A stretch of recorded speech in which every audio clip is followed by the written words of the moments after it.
ইরানকে আবারও হুমকি দিয়ে মার্কিন প্রেসিডেন্ট ডোনাল্ড ট্রাম্প বলেছেন, তেহরানকে হয় ওয়াশিংটনের সঙ্গে কূটনৈতিক চুক্তিতে পৌঁছতে হবে, নয়তো সম্পূর্ণ ধ্বংসের মুখোমুখি হতে হবে। যুক্তরাষ্ট্রের একটি সম্প্রচার মাধ্যমকে দেওয়া সাক্ষাৎকারে ট্রাম্প ইরানকে এই হুমকি দিয়েছেন।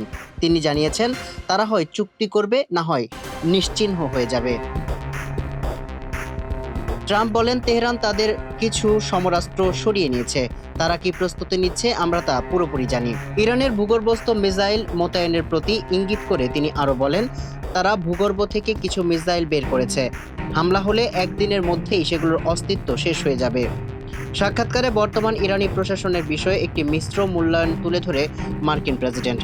তাদের কূটনৈতিক আচরণের ধরন পরিবর্তন এসেছে ইঙ্গিত করে তিনি বলেন, আমার মনে হয় অনেক দিন থেকেই এখন তারা অনেক বেশি যৌক্তিক। সাবেক কর্মকর্তাদের চেয়ে নতুন কর্মকর্তাদের বেশি বুদ্ধিমান হিসেবে অভিহিত করে ট্রাম্প বলেন, নতুনরা প্রথম বা দ্বিতীয় স্তরের কর্মকর্তাদের চেয়ে বেশি বুদ্ধিমান, যারা এখন আর অস্তিত্ব নেই।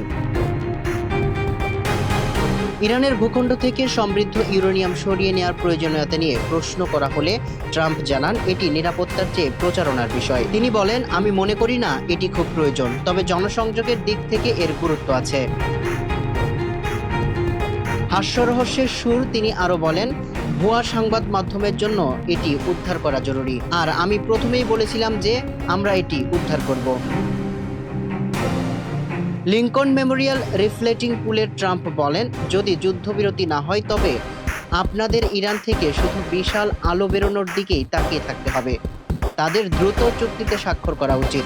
যদি তারা স্বাক্ষর না করে তবে তাদের অনেক ভোগান্তি পোহাতে হবে। সামিউল ইসলাম, মানবকণ্ঠ।